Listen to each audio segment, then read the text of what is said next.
ఈరోజు బ్రేక్ఫాస్ట్ కోసం అయితే నేను మసూర్ దాల్ దోశ అయితే చేస్తున్నాను. ఈ మసూర్ దాల్ని ఎర్రకంది పప్పు అంటారు తెలుగులో అయితే. ఇవి ముందు రోజు నైటే నానబెట్టుకోవాలి. అంటే క్వాంటిటీ వచ్చి 1.5 కప్పు మసూర్ దాల్కి హాఫ్ కప్పు మినప్పప్పు, కొంచెం మెంతులు, సేమ్ దోశ క్వాంటిటీ లాగే, కాకపోతే క్వాంటిటీలో కొంచెం తక్కువ వేసుకోవాలి. ఈ దోశలు అయితే మనం ఎక్కువ తినలేము, 2 లేదా 3 మాత్రమే తినగలం, అందుకని ఎక్కువ చేసుకోలేదు. కొంచెం పప్పు వేసినా కానీ దోశలు అయితే చాలా ఓవర్ నైట్ సోక్ అయిపోయిన తర్వాత మార్నింగ్ లేచి ఇంకా మిక్సీలో అయితే పడుతున్నాను. బాగా దోశ పిండిలాగే మిక్సీ పట్టుకోవాలి. ఇలా పింకిష్ కలర్లో అయితే వస్తుంది.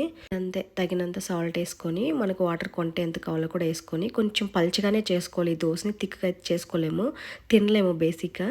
తర్వాత ఇంకా నార్మల్ మన దోశలు ఎలా వేసుకుంటామో అలా దోశలు వేసేసుకోవడమే. ఒక్కసారి ట్రై చేయండి.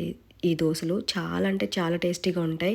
డైలీ అంటే మనం రాగి దోశలు, వైట్ బియ్యం దోశలు ఇవే కాకుండా ఇలా అప్పుడప్పుడు డిఫరెంట్గా దోశలు అయితే ట్రై చేస్తాను నేను. ఇవైతే చాలా అంటే చాలా ఇష్టం నాకు. ఇంట్లో కాంబినేషన్గా పల్లీ చట్నీ కానీ లేకపోతే పాలకూరతో కూర ఉంటుంది కదా, ఆ కూర చేసుకున్నా కూడా బాగుంటుంది.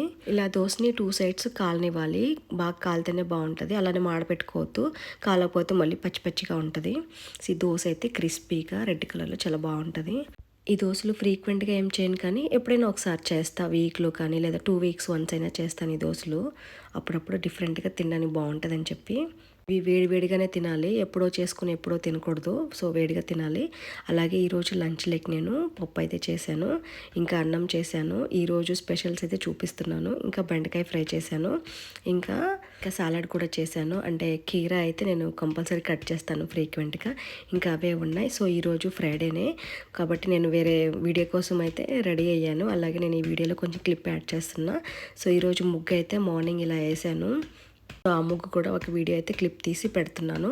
సో ఈరోజు ఈ మినీ వ్లాగ్లో నా బ్రేక్ఫాస్ట్, నా లంచ్కి ఏం ప్రిపేర్ చేశాను ఇవన్నీ చూపించాను. సో మీకు నచ్చితే లైక్